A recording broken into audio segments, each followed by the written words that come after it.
Commodified and Criminalized. By Joe R. Fegan. Introduction. Celebrities, Commodities, and Criminals, African American Athletes and the Racial Politics of Culture. By David J. Leonard and C. Richard King. Growing up in Hawaii with his white mother and white grandparents, Barack Obama often struggled to understand his own racial identity. Basketball emerged as one of the few spaces in which his racial identity became effervescent and where he connected with African American history and culture. In his memoir, Dreams from My Father, Obama described the basketball court in the following way: "At least on the basketball court I could find a community of sorts." Similarly, Craig Robinson, his brother-in-law and now coach of the Oregon State University men's basketball squad, identified basketball as racially transformative for Obama. He didn't know who he was until he found basketball. It was the first time he really met black people. Functioning as a tutorial in race, basketball not only contributed to his racial identity formation but also served as a space of authentication. On the court, despite being mixed race, despite having grown up in the absence of his African father, and despite being reared by a white family, he and others saw Obama as black. In many ways, little has changed through his life, as this self-described gym rat still finds solace on the court, and importantly throughout his run for the White House, basketball remains central to efforts to define the senator from Illinois. In fact, even as Obama sought to present himself as raceless, for many Americans, the linkages among Obama, blackness, and basketball were unsurprising, even natural facts. Playing basketball affirmed his blackness and being black made him a buller. As one blogger ranted, following Steve Kroft's interview with Obama on 60 Minutes, seriously. They asked him if he was black enough or why people say he isn't black enough. They never actually got around to telling us what he had to be black enough for, like are you black enough to be president? As if that's some sort of qualification or something. If only he were black enough France would love us again. And he said he played basketball. Well, hey, he plays basketball, fellas. I guess he's black enough for whatever it is he has to be black enough for. That'll keep jihadists from destroying the one fully functional democracy in the Middle East. Let's go, our boss. 1-on-1-21, I win. You set up a state next to Israel and learn to play nice. You win, we leave, and you get to kill all the Jews you can find. Is that the sort of thing 60 Minutes has in mind? An absurd equation to be sure, one rooted in reductive identitarian politics, re-articulated stereotypes of black physicality, and fundamental misunderstandings of the African American community and its complex histories. Even for a presidential candidate at the start of the 21st century, it seems, athletics operates to produce difference, to create inescapable alterity. Indeed, throughout the campaign, sport would be a preferred register for pundits, bloggers, and analysts to render otherness. To take but one example, in late March 2008, on MSNBC's Hardball, host Chris Matthews and regular commentators Howard Feynman, editor at Newsweek, and political analyst Michelle Bernard discussed Obama's efforts to connect with white, working-class voters and his recent poor performance in a staged game of bowling. The three pundits agreed that bowling was a poor fit, particularly in light of the candidate's affinity for basketball. Feynman, he definitely needs some bowling lessons. He should have stuck to shooting hoops. Matthews, yeah, I know. Feynman, which he's very, very good at, by the way, and which translates racially, too, especially during the NCAA basketball tournament. Don't do something you've never tried before in front of a national television audience, okay? Matthews, you know, Michelle, and this gets very ethnic, but the fact that he's good at basketball doesn't surprise anybody, but the fact that he's that terrible at bowling does make you wonder. Feynman, that doesn't surprise anybody either. Bernard, well, it certainly doesn't surprise anybody black, I can tell you that. Matthews, is black a bowling? Feynman, this is just killing him. Matthews, I don't know, I guess everybody bowls. Obama did stick with basketball, and it continued throughout the campaign to reiterate the facts of blackness. It was as if his basketball prowess here juxtaposed with ineptness at bowling, prompted commentators to gasp, look, a Negro. In other words, while Obama's blackness was never in question, his skills on the basketball court and not in the bowling alley further demonstrated his racial identity, his otherness. As in the case studies that follow, his play of the game, coverage of his run for the White House, and the public fixation on basketball demonstrate the powerful ways to which sport and racial identity operate at multiple levels, whether in the media, political sphere, or broader social discourse. There exists a dialectical relationship between sporting cultures and racial identity formation. Yet, We don't simply evoke Obama to illustrate this fact but also to illustrate the significance of our title. Throughout the campaign and even through his electoral victory, Obama, within the dominant white imagination, functioned as both a criminalized and commodified body. On the one hand, he was regularly identified as un/anti-American, as someone who pals around with terrorists, as an Arab and Muslim, as urban, and as an unknown who has the potential to harm the nation. On the other hand, Obama signified the American dream, commodified as someone who trampled over the obstacles, lifted himself up by his bootstraps, and found success in a purportedly post-racial America. His relationship to sporting cultures embodied the tensions of race and the contradictions emanating from being both a criminalized and commodified body. Sports, more than a game. We start with the basic premise that sports are more than a game. Arguing that sports have increasingly become a site of individualized consumption, Gary Wannell identifies sporting cultures as a spectacle of sorts. Sports is presented largely in terms of stars and narratives, the media narratives the events of sports, transforming them into stories with stars and characters, heroes and villains. David L. Andrews and Stephen J. Jackson similarly concur, noting that in today's multi-layered promotional culture the sports celebrity is effectively a multi-textual and multi-platform promotional entity. Building upon the work of Andrews and Silk, Michael Jardina and Cameron McCarthy conclude that sports carries with it the most legible form of cultural shorthand for understanding the operation of power in a given context. Additionally, it is crucial to understand that sport is more than a game. Sport in the sports media, argues David Rowe, as cultural gods par excellence, are clearly a central element in the larger process, or set of processes, that is reshaping society and culture. While dialectically connected to other institutions and broader discursive, sports, according to Ferber, is a particularly powerful institution, a cultural text central to American identity formation. Or as noted by Mary Jo Kane, sports consists of a set of ideological beliefs and practices that are closely tied to traditional power structures. Sport has become such a bedrock of our national psyche that sport figures often come to symbolize larger pressing concerns. While imagined as cultural events, apolitical competitions, distractions, or pure entertainment, the world of sports is also sites where racial and ethnic relations happen and change. In this regard, sports is inherently a contradictory space, especially as it relates to race and difference. Sport is a contradictory space, for while it is an area where black athletic achievement and success are visible, the physicality of sport performance simultaneously reinscribes beliefs that blacks are inherently superior athletes. Notwithstanding the success and popularity of contemporary black athletes, as well as the significant level of commodification, sports also operates as space and place of hypersurveillance. Media messages operate as a surveillance mechanism, monitoring, coding and recording virtually every element of our daily lives. Together, the pervasive gaze of the predominantly white media and sport commentators continually observe, categorize and impose norms that seek to fix in the public imaginary the myriad ways in which black athletes are different from white athletes and the white population as a whole. In true neoliberal fashion, the ascent to sports celebrityhood is habitually reduced to individual qualities such as innate talent, dedication, and good fortune, thus positioning the sports star as a deserving benefactor of his/her devotion to success within the popular imaginary. Notwithstanding claims that sport is simply a game, entertainment, and a political distraction, sport is rife with ideological, racial, gender, and national meaning. According to Norman Denzin, it is only a slight exaggeration to conclude that sports in all facets is the most significant feature of contemporary racial order. Contemporary sporting representations, whether those emanating from televisual sports media or the rhetorical devices offered on the internet, through newspaper commentaries, or other elements of the sports media complex, provides stereotypical and divisive yet common-sense articulations of race and racial difference. Tony Bruce, building on the insights of David Andrews and C. L. Cole, argues that, in sports discourses particularly, black bodies are consistently marked as other. The task of this collection is to examine the complex and contradictory process of othering of black bodies and practices within contemporary sports discourses. Black athletes are confined to a perpetual state of hypercriminalization and commodification, controlled and used in a myriad of ways.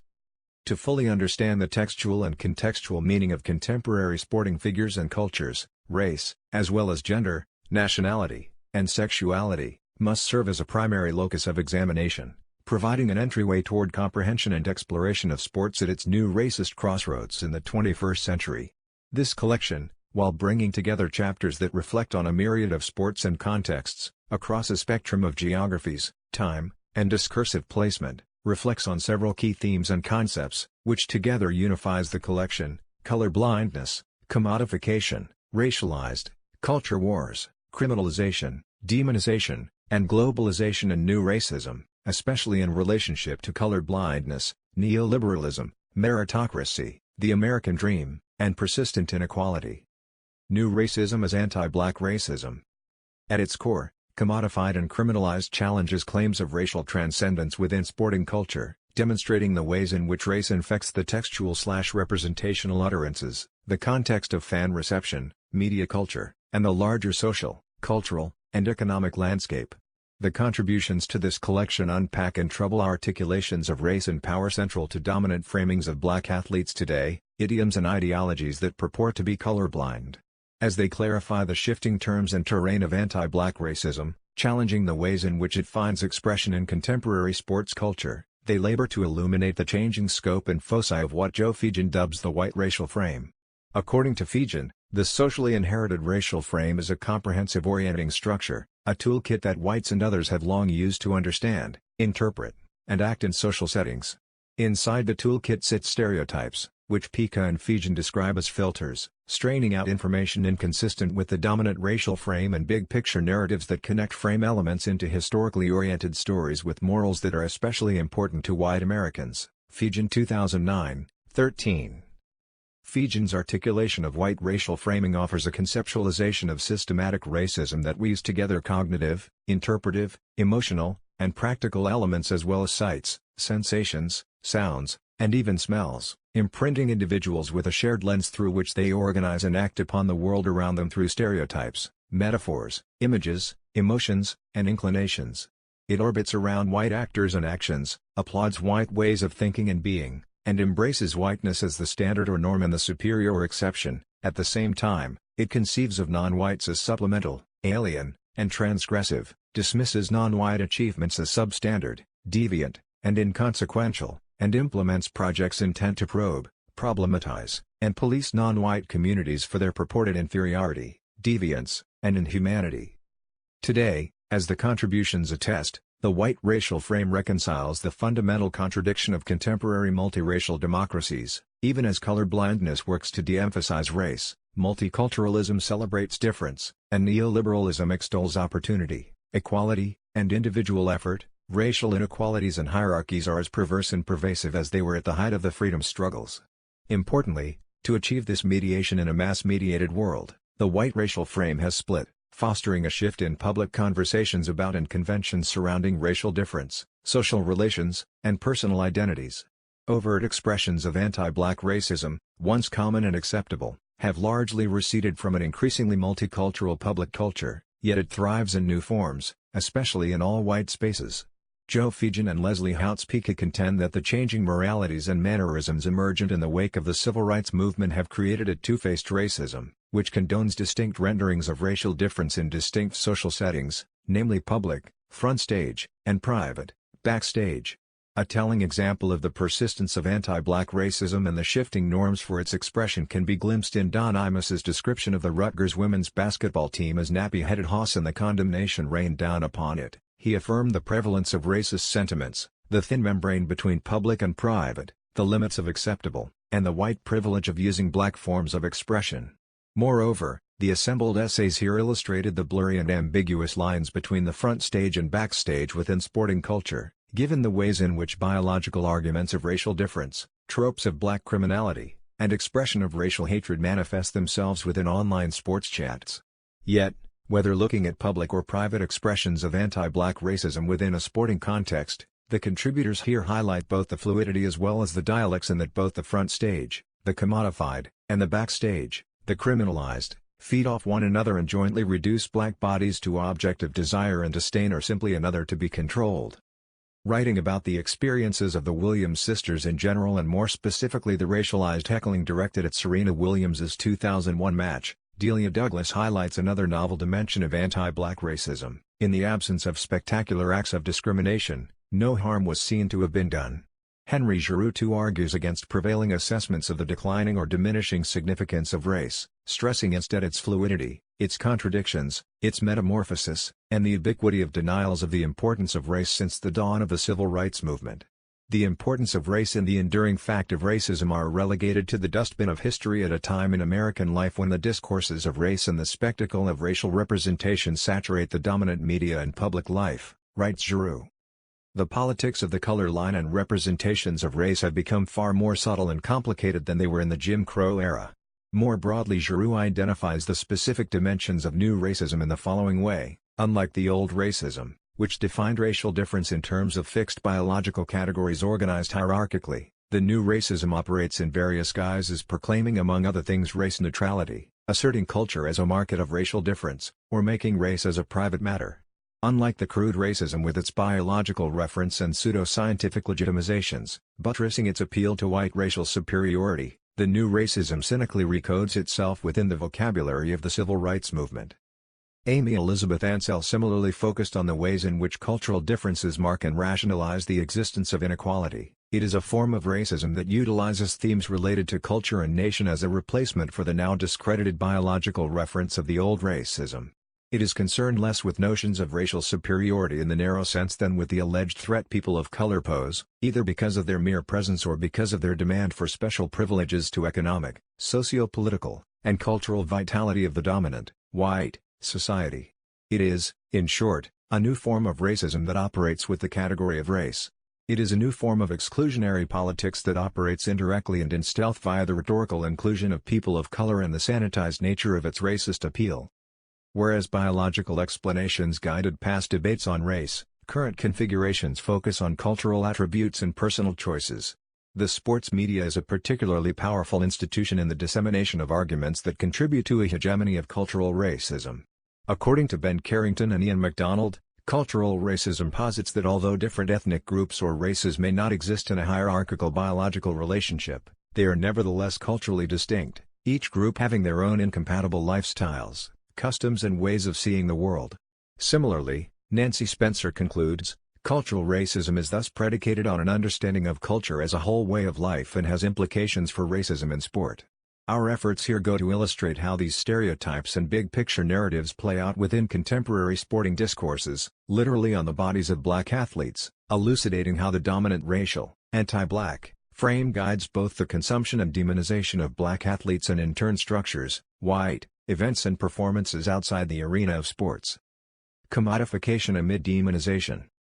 Another prominent theme unifying this collection is the way in which blackness is commodified even as it is pathologized and criminalized within public discourse.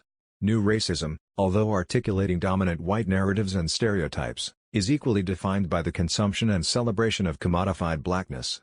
Black male bodies are increasingly admired and commodified, in rap, hip-hop, and certain sports, such as basketball, but at the same time they continue to be used to invoke fear, writes Abby Ferber. According to William C. Roden, black athletes are running faster and jumping higher than ever before.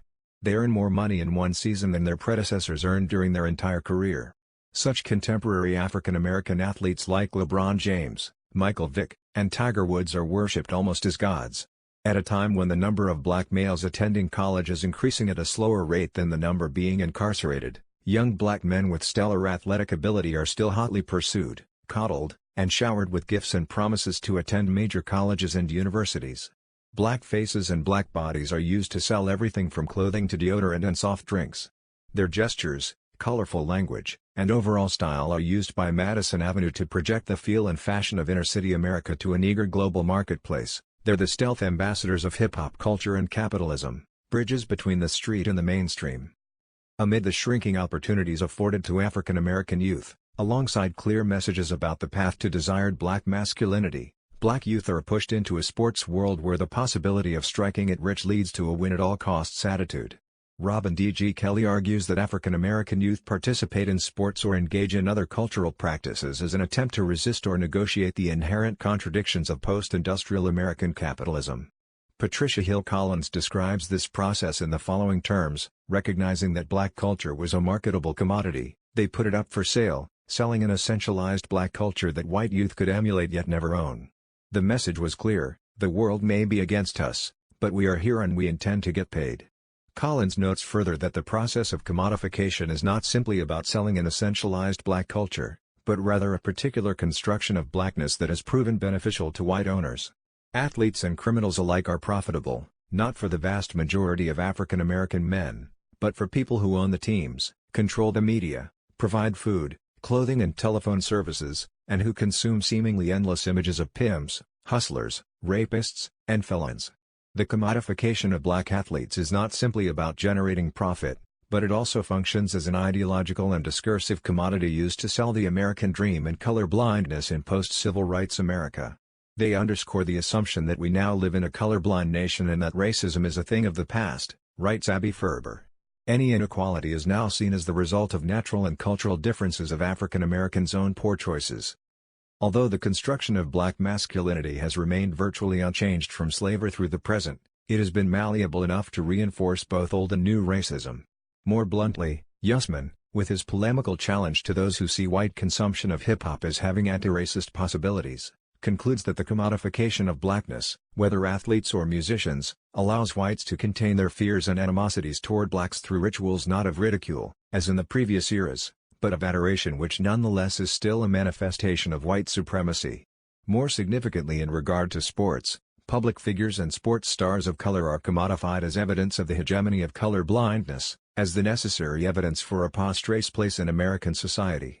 While writing about Michael Jordan in the context of the New Right and the rise of Reagan conservatism during the 1980s and early 1990s, Mary McDonald and David L. Andrews find that, not only was he portrayed as the moral obverse of the masses of African Americans vilified by the New Right for allegedly lacking the new right stuff, but as evidence for the possibility of all securing the American dream, the central place of meritocracy in American life, and the ways in which America had transcended the stains of racism where all not had an equal footing and chance of succeeding. Jordan is thus aligned with other African American stars of this era such as Bill Cosby, Whoopi Goldberg, and Oprah Winfrey, whose high-profile success stories further condemn the struggling African American masses for lacking the personal resolution, writes McDonald and Andrews. Reaganism's doctrine of rugged individualism and colorblind bigotry was all that was required to achieve in American society. To understand sports, whether looking into the predominantly white stands to media culture and to the backlash against those who threaten the existence of both a commodifiable and pleasurable black athletic body, it is crucial to think about the dialectics between race and commodification, to think about sports, in all its forms, as a playground, where black bodies become the feature and the most lucrative attraction, thus elicits the greatest level of animosity when it does not deliver profit, pleasure, and affirmation of dominant narratives and myths, all with a smile. Although the commodification of black bodies amid state violence and widespread racism is nothing new, considering the histories of Hollywood, jazz, minstrelsy, or even athletes enslaved on plantations, the hyper-commodification of the contemporary black athlete, alongside expansive processes of globalization, growth and the profitability of black bodies, and their importance within colorblind discourse, demonstrates the importance of commodification within our new racist moment. Commodified and Criminalized explores, documents, and illustrates the various manifestations of the narrative, ideological, and financial commodification of black athletes and athletics, all while highlighting the dominant frames that facilitate, fuel, and in turn generate through sporting cultures. Our purpose. This collection ultimately gives voice to how the simultaneity of commodification and demonization of sports styles and its predominantly black male signifiers within contemporary sports becomes visible, illustrating the complex and contradictory place of aesthetics, cultural values, and bodies that are constructed as both fashionable, desirable and cool, and suspect, dangerous. It is through a series of case studies that we work to demonstrate the meaning behind Essex Hempel's poem American Hero, in which he pens the following: I scored 32 points this game and they love me for it. Everyone hollering is a friend tonight. But there are towns, certain neighborhoods where I'd be hard-pressed to hear them cheer if I move on the block. Such discursive practice remains prominent today, as evident in the discussions of countless black athletes who are deployed as free-floating signifiers and symbols of the American dream, of opportunity available to those who follow the right path, as well as symbols of a post-race America, whereupon these black athletes are not only accepted but also celebrated and praised. They are the moral obverse of those black athletes who are condemned, vilified, and policed inside and outside of sports. Notwithstanding the visibility and prominence of black celebrities within the entertainment and sporting worlds, popularity and cultural relevance is neither evidence of racial progress nor an agent of anti-racist activism. The meaning of race and color is now mined for exotic commodities that can be sold to white youth in the form of rap music, hip-hop dancing and sports gear. African American celebrities such as Michael Jordan, Etta James, and George Foreman are used to give market legitimacy to everything from clothes to high-end luxury cars. In other words, while the color line has been modified and dismantled in places, race and racial hierarchies still exercise a profound influence on how most people in the United States experience their daily lives. Evident in the sports world, black men are both held in contempt and valued as entertainment. Yet this is really nothing new. Black men have been defined as a threat throughout American history, while accepted in roles that serve and entertain white people, where they can ostensibly be controlled and made to appear non-threatening. In this regard, it is our task to examine the ways in which race and racial hierarchies not only impact sporting cultures and the broader media culture but also the dialects between sports and institutional and cultural formation in the 21st century. This collection thus accepts the task of analyzing, deconstructing, and offering contextual meaning to a series of sporting issues, spectacles/debates/events, and the larger discursive field that provides a context of understanding the contemporary place of black athletes and athletics.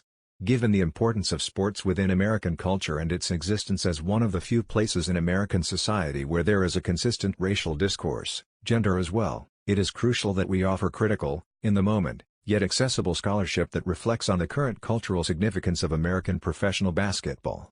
Offering critical analysis of the textual and contextual, racial and cultural, commodified and free-floating signifiers of LeBron James, Kobe Bryant, Randy Moss, Freddie Adu, the Williams sisters, Shawnee Davis, Cheryl Swoops, and various mediated representations not only sheds light on these rich cultural events as powerful pedagogies of race, gender, culture, and national memory but also offers insight into the dominant public discourses of hip-hop, law and order, cultural values, criminality and accountability, in and around contemporary sports cultures, all of which illustrate the powerful, yet often coded, place of race in American society.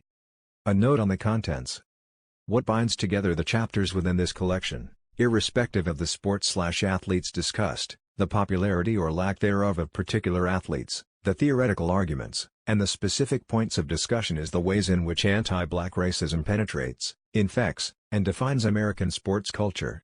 At one level, as evident in media coverage, commodity culture, and the sporting landscape itself are the ways in which bad boy black athletes, who were rendered as overly physical, out of control, prone to violence, driven by instinct, and hypersexual they are unruly and disrespectful, inherently dangerous, and in need of civilizing, are castigated as threats to the profitability, moral values, and cultural significance of sporting culture.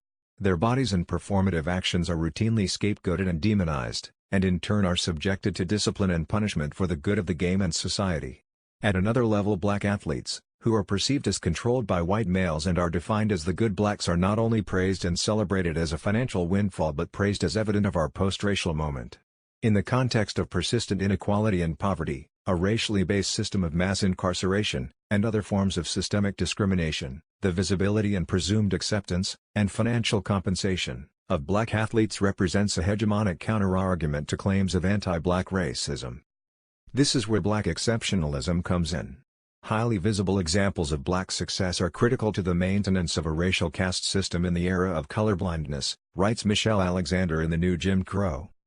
Black success stories lend credence to the notion that anyone, no matter how poor or how black you may be, can make it to the top, if you only try hard enough.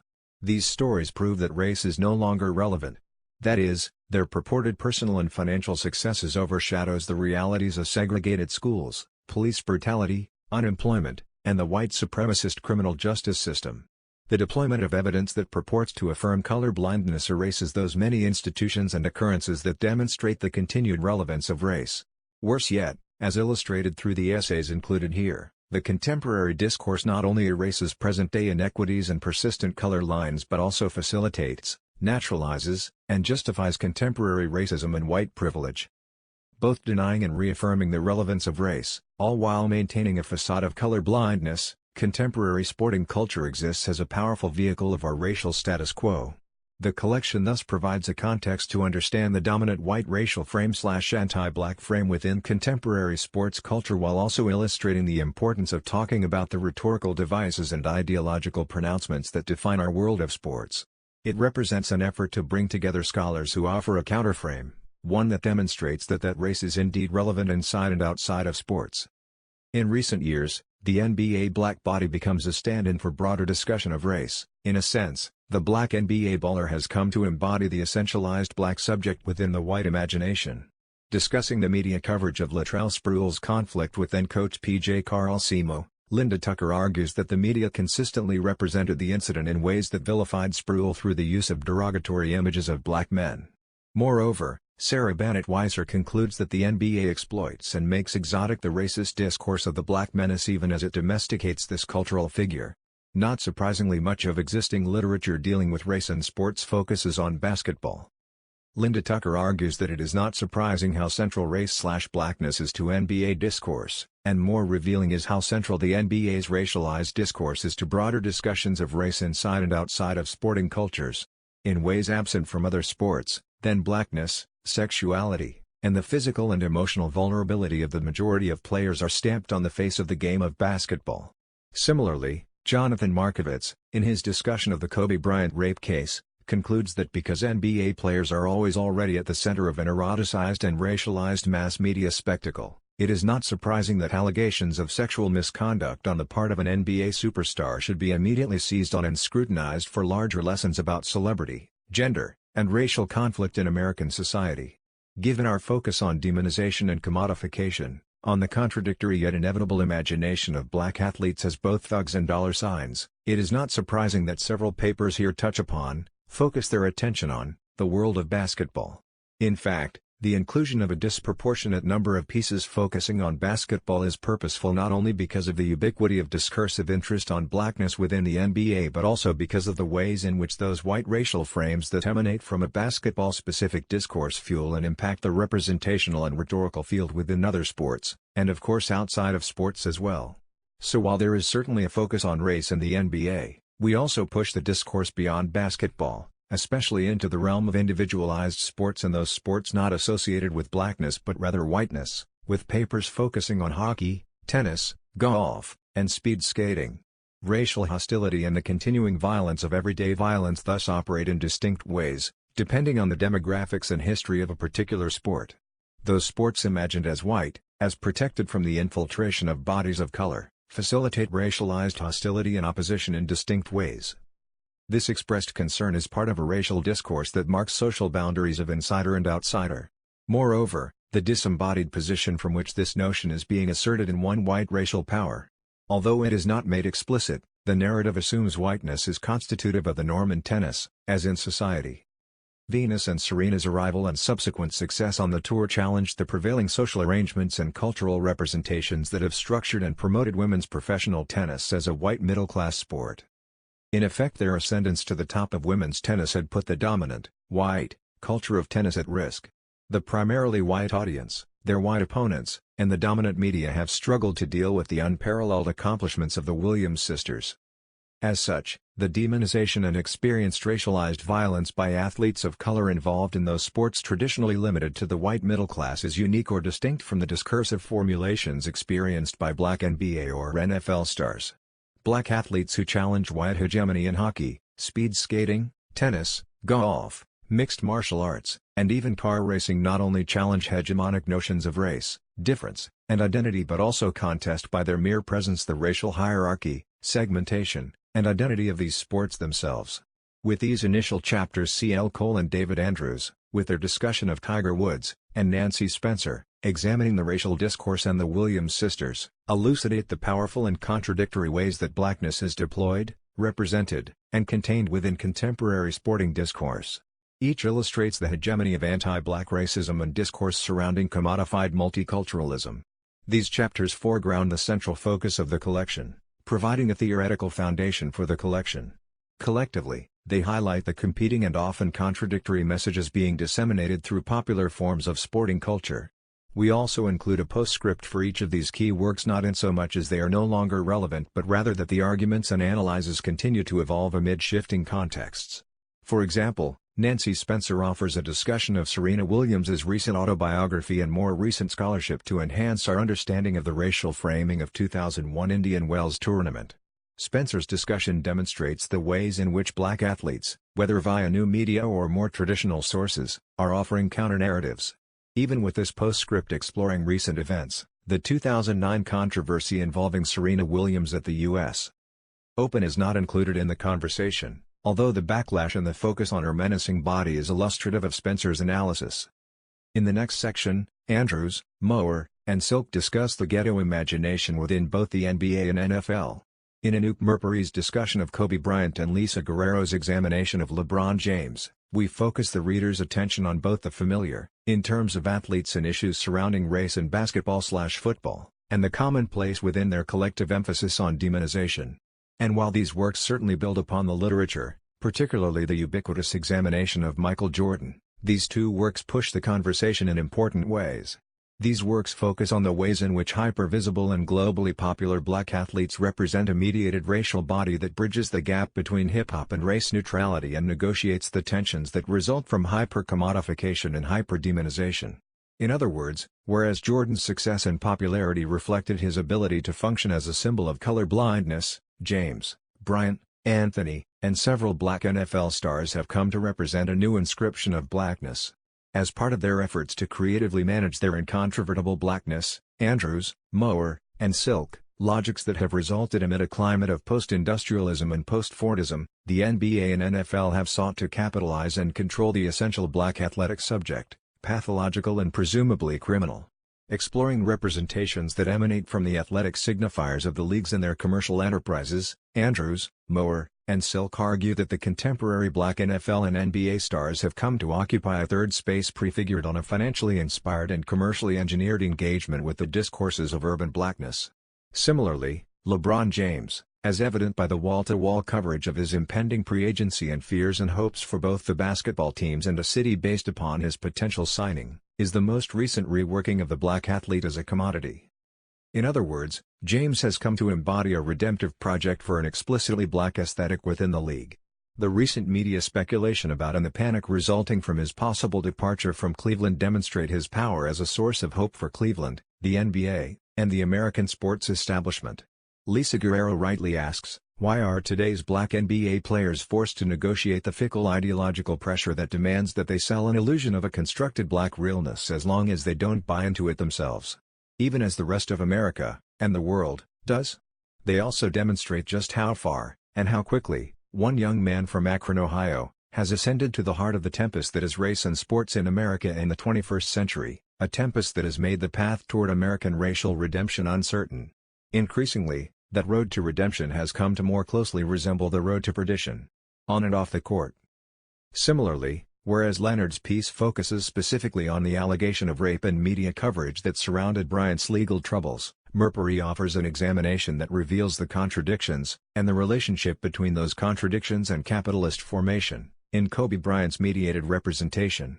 He argues, regardless of the commercial's veracity, however, the particular narrative which it constructs, Bryant's embrace of the public's simultaneous antipathy and adoration, allows Nike to draw upon his vexed history as a public figure in order to market its global brand. In other words, it is as much Bryant's problematic character already ingrained in the public imagination, Kobe the alleged rapist, the ball hog, the loner, that is being narrativized and marketed, as it is Kobe the extraordinary bowler. Even 2 years later, following Bryant's first MVP season in 2007-08, his unchallenged position as the greatest player in the game is never more than a step ahead of a profusion of commentary insistently questioning the extent to which Bryant has changed on and off the court. In offering a persuasive and sophisticated Marxist analysis of Kobe's career, he goes to demonstrate how Bryant's figure has come to serve as a cultural symbol, underwritten by an extensive state and corporate apparatus, the public construction of which shapes and regulates the terms by which race is read and deployed in popular discourse. I argue that this specific construction and regulation of the discourse of race, in turn, becomes a crucial method in the way in which neoliberal capitalism organizes consumers, producers, raw materials and cultural representations in maintaining and legitimating the racial stratifications through which it flourishes. As with much of the collection, there is an effort to highlight and examine particular black athletes and the ways in which narratives, discourse, and ideologies flow from and through their mediated representations. In the third section, we bring into focus less familiar and less noteworthy black athletes and sporting cultures.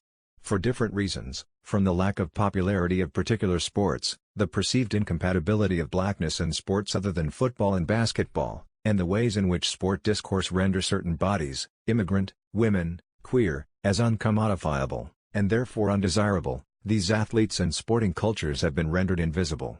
One of the key elements of the collection is to reflect and challenge the narrow ways to which sports media imagines and constructs black athleticism. The hyper-focus on blackness within basketball and football and the erasure of black bodies, experiences, and mediated representations from other sporting projects is an important racial project. To replicate that would simply reify a racial discourse that narrowly defines sporting blackness. We hope to give voice to this invisible, offering counter-narratives through these works, yet elucidating the continuity between the representational field of the familiar and unfamiliar black sport body. More specifically, each chapter offers an important specificity to the ways in which blackness functions as both a commodified and criminalized sign within contemporary sporting cultures. For example, Kyle Koos, with his discussion of Freddie Adu, offers an insightful examination of the ways in which neoliberal discourse, with an emphasis on markets, meritocracy, and individual success, impacts the discursive engagement with Adu and the narrative surrounding his immigrant blackness. Likewise, Stacey Lawrence and Rod Murray explore black Canadian identity in the context of hockey with their discussion of Ray Emery. Illustrating the ways in which blackness functions within an explicitly white sporting context and the dialects that exist between anti-African American sporting discourse and those north of the border, this chapter demonstrates the diasporic nature of both criminalization and commodification of black sport identities. Likewise, Richard King, with his discussion of Shawnee Davis, highlights the commonplace and omnipresent racial and racializing discourse, tropes, narratives, and representations of contemporary sporting cultures in the unfamiliar world of African Americans and winter sports. And finally, Samantha King bridges the gap between familiar and unfamiliar with her discussion of Sheryl Swoopes. Blackness and basketball are commonly linked, yet the hyper-focus on black heterosexual men erases women and queer black athletes. In this regard, Swoopes as a black basketball player and as heterosexual, pregnant, functioned as an accepted and familiar commodity, yet queer women complicated, but did not disrupt, her placement within the cultural landscape. At the same, her body and cultural visibility is mediated by the ways in which race, gender, and sexuality operate together in sporting contexts. Indeed, she reminds us that these axes of identity, ideology, and oppression always converge in the production of bodies in contemporary, physical, culture. King provides an eloquent example of what is possible when one takes intersectionality seriously. The final chapter, which examines the 2007 film Pride within a broader racial history, brings together the core themes of this text: mediated black representations, contemporary sports culture, dominant narratives, and ongoing state violence. With this piece, Jared Sexton highlights the dialectics that exist between the myriad signs and symbols within contemporary black sporting culture, whether as celebrated dollar signs and symbols of racial progress or objects of scorn and derision. It points to the powerful ways in which these contradictory yet complementary renderings of black athletic bodies circulate within contemporary culture. We use this chapter to demonstrate the fluidity of meaning attributed to black athlete bodies, highlighting the contested meaning and significance in the commodification and demonization of black athlete bodies, within and beyond the playfields, sporting courts, and swimming pools. The collection concludes with a postscript addressing the media and public spectacle surrounding Tiger Woods. Here we explore the myriad controversies and media scrutiny, all the while underscoring the meaning of his racial identity within the contemporary ideological and commercial landscape, illustrating the intersections of commodity and criminality. Yet amid the denunciations and the questions about losses, financial power, narrative usefulness, golfing prowess, the circumstances illustrate the power and possibilities of redemption and how race overdetermines this process.